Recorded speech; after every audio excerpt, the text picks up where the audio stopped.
भजन संहिता 106 number हम आज पढ़ने जा रहे हैं। और इसे शुरू करने से पहले मैं आपको बताना चाहता हूँ, इसमें टोटल 48 वचन हैं। थोड़ा लंबा ज़बूर है ये, और आप थक मत जाना और पूरी एनर्जी के साथ, जोश के साथ इसे पढ़ते रहना। साम्स 106, भजन 106। या की स्तुति करो, यहोवा का धन्यवाद करो, क्योंकि वह भला है और उसकी करुणा सदा की है।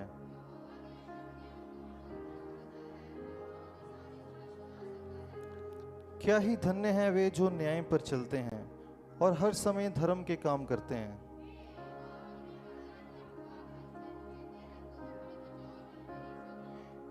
कि मैं तेरे चुने हुओं का कल्याण देखूं और तेरी प्रजा के आनंद में आनंदित हो जाऊं और तेरे निज भाग के संग बढ़ाई करने पाऊं।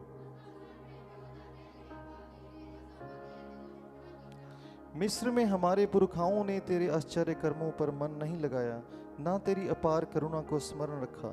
उन्होंने समुद्र के किनारे अर्थात लाल समुद्र के किनारे बलवा किया।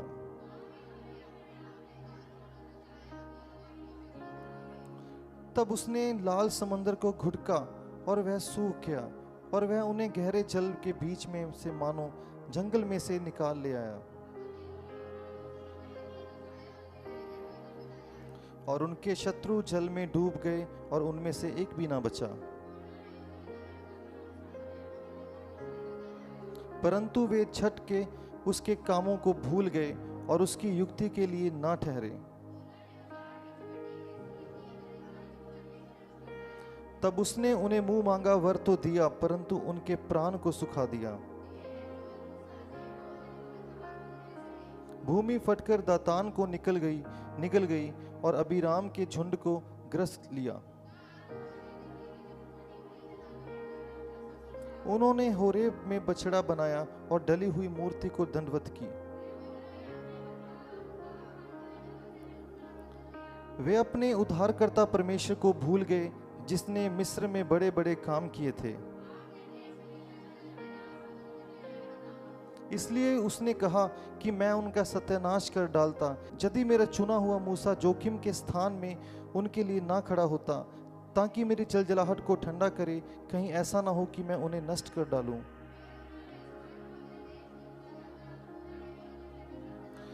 वे अपने तंबुओं में कुड़कुड़ाए और यहोवा का कहा ना माना। और इनके वंश को अन्य जातियों के सन्मुख गिरा दूंगा और देश देश में तितर बितर करूंगा।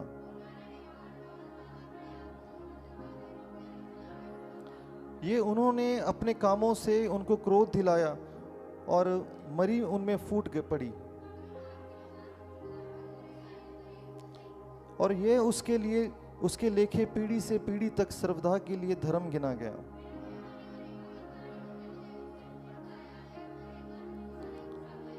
क्योंकि उन्होंने उसकी आत्मा से बलवा किया, तब मूसा बिन सोचे बोल उठा।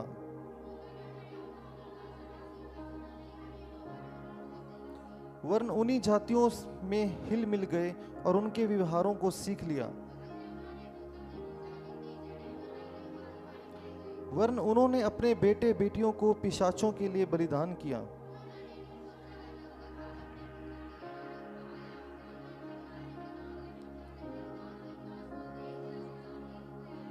और वे आप अपने कामों के द्वारा अशुद्ध हो गए और अपने कार्यों के द्वारा व्यभिचारी भी बन गए।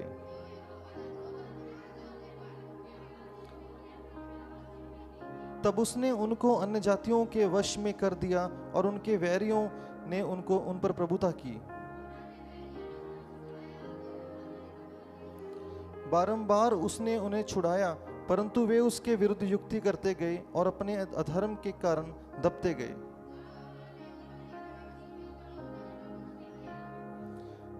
और उनके हित में अपनी वाचा को स्मरण करके अपनी अपार करुणा के अनुसार तरस खाया।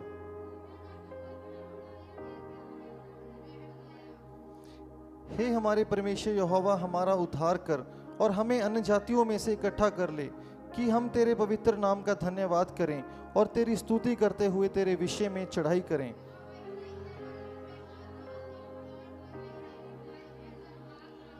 आमीन। यह की स्तुति करो। आमीन। आज का जो वचन 106 परमेश्वर ने हमें दिया है, कितने लोग इसे पढ़कर थक गए हैं? हालेलुया। और ये जो वचन थोड़ा लंबा वचन था, इसमें 48 वचन हैं पूरे। और ये जो वचन है, इसका जो टाइटल है, जो कहते हैं इज़राइल की अविश्वास योग्यता के बीच में परमेश्वर की विश्वास योग्यता। परमेश्वर की विश्वास योग्यता, इज़राइल की विश्वास योग्यता के बीच में। God's faithful in the midst of Israel's unfaithfulness. ये जो पूरा हमने चैप्टर पढ़ा है, पूरा वचन पढ़ा है, इसमें परमेश्वर के किए गए आश्चर्य कर्म हैं और इज़राइल के लोगों के किए गए पाप हैं, और कैसे कैसे वो परमेश्वर के चमत्कारों को भूल के फिर से पाप करने में चले गए, और फिर परमेश्वर ने उनको फिर से माफ़ किया और फिर से उनको अपने घर में लेकर आए। हालेलुया। किन्हें समझ आ रहे हैं? और इस वचन को हमने 5 भागों में बांटा है। जो पहला भाग है वो पहले वचन से लेके 5वें वचन तक है। यहाँ पर हम पढ़ते हैं कि परमेश्वर का धन्यवाद करो। इसमें भजनकार कहता है कि हम परमेश्वर की स्तुति करें, परमेश्वर की आराधना करें। क्यों करें, उसका कारण भी यहाँ पे लिखा है। अगर हम आपसे पूछें कि हम परमेश्वर की आराधना क्यों करते हैं, तो आपका जवाब क्या होगा? हालेलुया। मैं आपसे पूछता हूं कि आप परमेश्वर की आराधना क्यों करते हो? आमीन। वो हमें प्यार करता है। और कोई जवाब? हम परमेश्वर की आराधना क्यों करते हैं? हम संडे सुबह उठते हैं, तैयार होते हैं, प्रभु के भवन में आते हैं, आराधना करते हैं। क्यों करते हैं?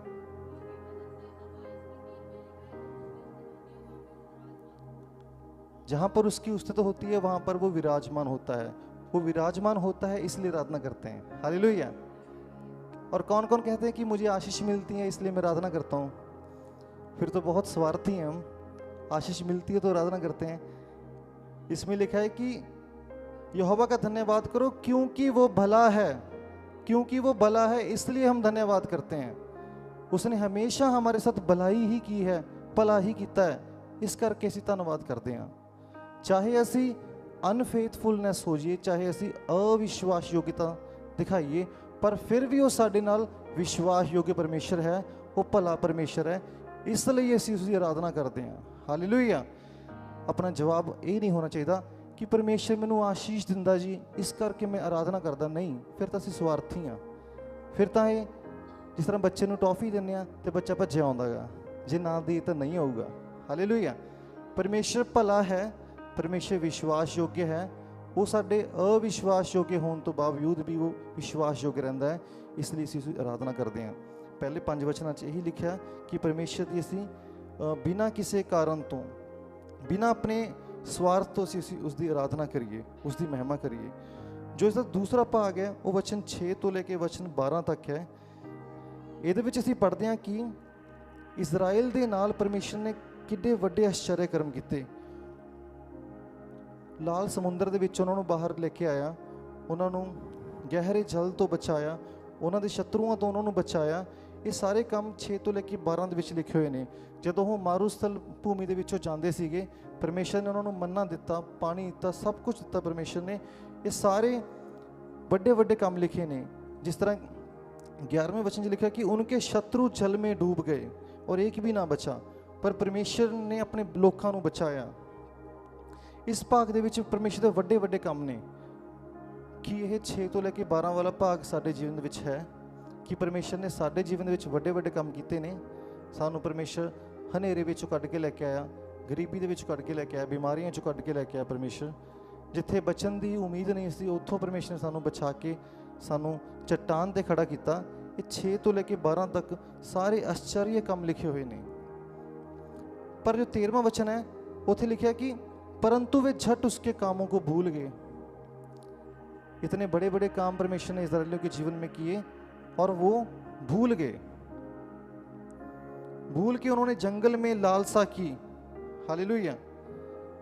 सो मेरे प्रिय भाई बहनों, हमें परमेश्वर के बलिदानों को नहीं भूलना, हमें परमेश्वर के बड़े बड़े कामों को कभी नहीं भूलना। ये भजन हमें ये सिखाता है कि परमेश्वर की आराधना हम बिना किसी स्वार्थ से करें, क्योंकि वो भला है इसलिए करें। और दूसरा, उसके किसी बड़े बड़े कामों को हम ना भूलें, किसी भी काम को ना भूलें। और जो उसका तीसरा वचन है वो 19 से लेकर 23 तक है। तीसरा भाग है, सॉरी, वचन 19 से लेकर वचन 23 तक जब हम पढ़ते हैं, यहाँ पर जो इजरायली लोग थे जिनको परमेश्वर ने अलग किया था, परमेश्वर ने चुना था, परमेश्वर ने मिस्र की गुलामी से निकाला था, परमेश्वर ने नया बनाया था, ये तीसरे भाग में 19 से लेकर 23 तक उन्होंने क्या करना शुरू कर दिया? अपनी बाइबलों में पढ़े। उन्होंने होरेब में बछड़ा बनाया और ढली हुई मूर्ति को दंडवत किया। यूं उन्होंने अपनी महिमा अर्थात परमेश्वर को घास खाने वाले बैलों की प्रतिमा में बदल डाला। इस भाग में इजरायलियों के जीवन में फिर से मूर्ति पूजा फिर से आ गई। हम बाइबल का जब अध्ययन करते हैं, इसे हम कहते हैं जो पेगन रिलीजन है, पेगन रिलीजन, पेगन फेस्टिवल, जो ये वो होते हैं, हम पढ़ते हैं कि जो यहोवा परमेश्वर को नहीं मानते थे उस समय, उसके बिना जितने भी देवताएं थे, कुछ भी थे, उन्हें हम बाइबल की भाषा में पेगन रिलीजन कहते हैं, जो यहोवा पर विश्वास नहीं करते। और ये इजरायली लोग वापस उन्हीं रिलीजन में मिलने शुरू हो गए थे। हालेलुया। किनको ये समझ आ रहा है? 106 नंबर में ज़्यादा समय नहीं लूँगा, जस्ट 5 मिनट में इसको मैं वाइंड अप करने वाला हूँ, क्योंकि आज प्रभु भोज भी है, हमारी आराधना लंबी है। और इस तीसरे भाग में जब हम पढ़ते हैं, उन्होंने जीवते परमेश्वर को छोड़ के उन्होंने सोने का बछड़ा बनाया और वो दूसरे धर्मों के साथ मिल गए और वो उनकी आराधना करना सीख गए वो। हालेलुया। आपका हालेलुया थोड़ा कमजोर हो गया। हालेलुया। और ये तीसरे भाग में हम पढ़ते हैं कि इसलिए उन्होंने कहा कि मैं उनका सत्यानाश कर डालता। परमेश्वर कहता कि मैं उनका सत्यानाश कर डालता यदि मेरा चुना हुआ मूसा जोखिम के स्थान में उनके लिए खड़ा ना होता। यदि मूसा जो उनका पास्टर था, उनकी प्रार्थनाएं ना होती तो परमेश्वर उनको खत्म कर देता। बहुत बार ऐसा होता है कि हम अविश्वास योग्य होते हैं, लेकिन जो परमेश्वर के दास हैं, उनकी प्रार्थनाओं के द्वारा परमेश्वर हम पर अनुग्रह करता है। कई बार हम प्रार्थना करनी भूल जाते हैं, वचनों से पीछे चले जाते हैं, हम ना चाहते हुए भी परमेश्वर को ना खुश कर देते हैं, पर परमेश्वर के दासों की प्रार्थनाओं के द्वारा परमेश्वर हम पर अनुग्रह करता है। हालेलुया। स्पष्ट लिखा है कि यदि मूसा बीच में ना खड़ता और ताकि मेरी जल जलाहट को ठंडा ना करता, नहीं तो वो परमेश्वर इस्राएलियों को नष्ट कर देता। और आइए जल्दी से हम तीसरे भाग में जाते हैं,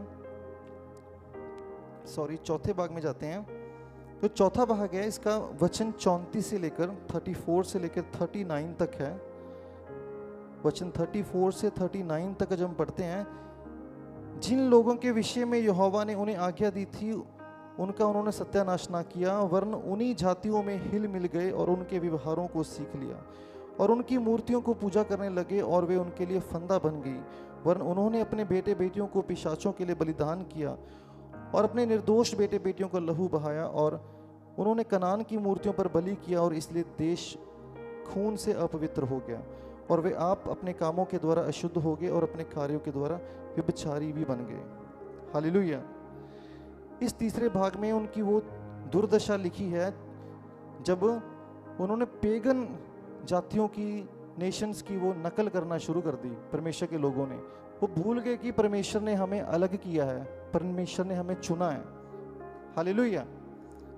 किनको नींद आ रही है? बोलिए मैं चुना गया हूं, परमेश्वर ने मुझे अलग किया है, परमेश्वर ने अपने लहू के द्वारा हमें अलग किया है। और हम दूसरों जैसे नहीं है, बल्कि परमेश्वर की पवित्र आत्मा की मोहर हम पे लगी हुई है। आमीन। बोलना थोड़ा मुश्किल है। हालेलुया।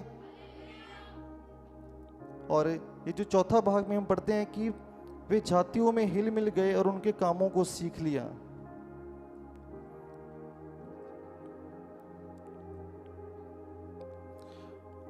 और जैसे रोमियो की किताब उसके 12 के 2 में लिखा है कि इस संसार के सदृश्य ना बनो, और दूसरा कुरिन्थियों में लिखा है कि अविश्वासियों के साथ असमान जुए में ना जूतो।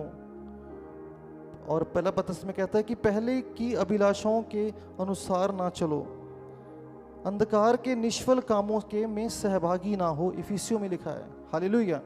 और ये वचन हमें सिखाता है कि हम परमेश्वर के अलग किए हुए लोग हैं, चुने हुए लोग हैं, और जल्दी से हम इसके अगले भाग में चलते हैं, जो आखिरी भाग है, जो वचन 40 से लेके वचन 46 तक है, वचन 40 से लेके वचन 46 तक है। इसमें जब हम पढ़ते हैं, तब यहोवा का क्रोध अपनी प्रजा पर भड़का और उसको अपने निज भाग से घृणा आई। तब उसने उसको अन्य जातियों के वश में कर दिया और उनके वैरियों ने उन पर प्रभुता की।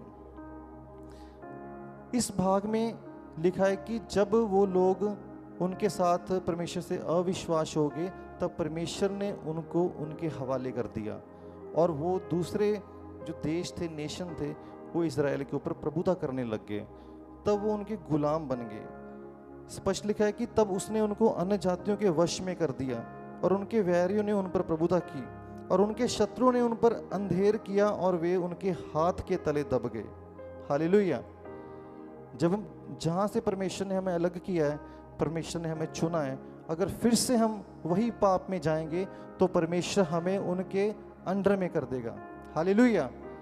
परमेश्वर का वचन स्पष्ट कहता है कि जैसे नए नियम में लिखा है कि ऐसे मतलब कि सूअर को हम अच्छे साफ करके बहुत बिठाते हैं और फिर भी वो गंदगी में जाता है। अगर हम प्रभु मसीह के लहू से शुद्ध होकर दोबारा हम पाप में जाएंगे तो परमेश्वर का क्रोध और परमेश्वर हमें उनके वश में कर देगा। ये परमेश्वर का वचन कहता है। हालेलुया। किनको समझ आ रहा है? हाथ उठा के हालेलुया बोलें। हालेलुया।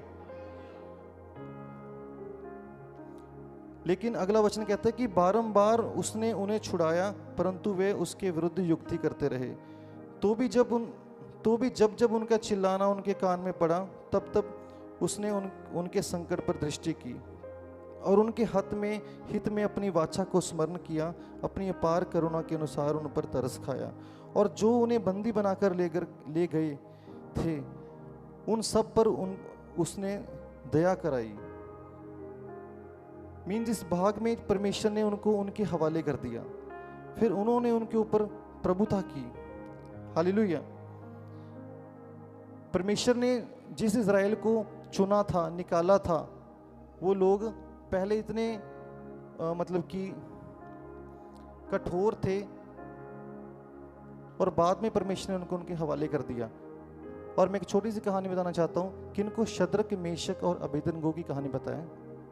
शद्रक, मेशक और अबेदनगो, जब राजा ने सबसे बड़ी मूर्ति बनाई और कहा कि जब तरह तरह के वाद्य और वाद्य यंत्र की आवाजें आएंगी तब सब ने दंडवत करना है।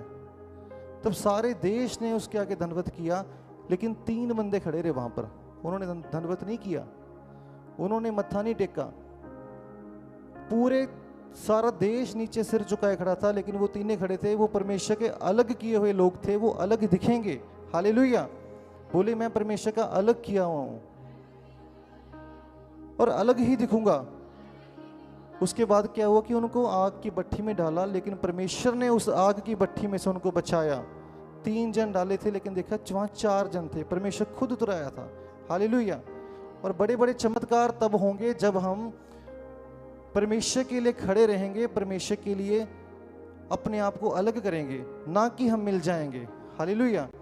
दानियल की किताब में पढ़ते हैं कि उन्होंने जब राजाओं के स्वादले भोजन को मना किया कि हम नहीं खाएंगे, हम सिर्फ दाल रोटी खाएंगे, और बाद में जब देखा कि जिन्होंने राजाओं का स्वादला भोजन खाया था, मीट वगैरह खाया था, उनसे ज़्यादा वो तकड़े थे, उनसे ज़्यादा उनमें बुद्धि थी, उनसे ज़्यादा वो ज्ञानी थे। ये दानियल की किताब में लिखा है। और जब हम दूसरों के साथ हाथ नहीं मिलाएंगे, अपने आप को परमेश्वर के लिए अलग करेंगे, तो परमेश्वर हमें अलग की बड़ी आशीषें देगा। हालेलुया। उनके साथ नहीं मिलेंगे। हालेलुया। बोलिए मैं परमेश्वर का चुना हुआ हूँ, मैं परमेश्वर के लहू से खरीदा गया हूँ।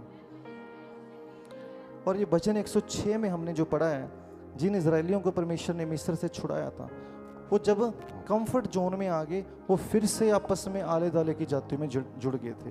हालेलुया।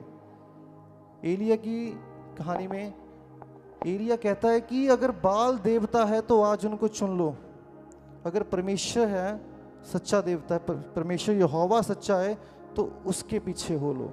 आज चुनाव आपका है। हालेलुया। और इसका जो आखिरी भाग है, वचन 47 से 48 तक है, इसमें 2 ही वचन हैं। यहाँ पर कहता है कि हे परमेश्वर, हे हमारे परमेश्वर यहोवा, हमारा उद्धार कर और हमें अन्य जातियों में से इकट्ठा कर ले। ये फिर से दुआ कर रहे हैं कि परमेश्वर फिर से हम पर अनुग्रह कर, फिर से हम पर उद्धार कर और हमें फिर से एक बार अन्य जातियों में से निकाल कर इकट्ठा कर ले। क्यों? कि हम तेरे पवित्र नाम का धन्यवाद करें। हालेलुया। हे हमारे परमेश्वर यहोवा, हमारा उद्धार कर और हमें अन्य जातियों में से इकट्ठा कर ले, कि हम तेरे पवित्र नाम का धन्यवाद करें और तेरी स्तुति करते हुए तेरे विषय में बढ़ाई करें। हालेलुया। अगला वचन भी ऐसी है कि इज़राइल का परमेश्वर यहोवा अनादिकाल से अनंत काल तक धन्य है। हे सारी प्रजा कहे आमीन। या की स्तुति हो। आइए अपनी आंखों को बंद करें, इस वचन के लिए धन्यवाद करें। धन्यवाद करता हूँ स्वर्गीय पिता परमेश्वर इस वचन के लिए। वचन 106 आपने हमें दिया प्रभु यीशु नासरी। आपने हमें अपने लहू से खरीदा है, आपने हमें अलग किया है, आपने हमें दलदल में से निकालकर हमें चट्टान पर खड़ा किया है। स्वर्गीय पिता आपका धन्यवाद करते हैं प्रभु जी। प्रार्थना करते हैं प्यारे पिता, यहाँ पर बैठे बच्चों से लेकर बड़ों तक हर एक जन को आपके जिंदा पवित्र हाथों में सौंपता हूँ प्रभु जी। सबको, सबकी रक्षा कर पिता परमेश्वर। प्रार्थना करता हूँ प्रभु जी, हम आपके नाम को ऊंचा करें प्रभु यीशु नासरी, और इन वचनों को केवल सुनने वाले नहीं बल्कि इनके ऊपर चलने वाले बने पिता परमेश्वर। आगे का सारा समय आपके हाथों में सौंपते प्रभु जी। जिंदा परमेश्वर यीशु मसीह के सामर्थी नाम से प्रार्थना मांगते हैं, आमीन।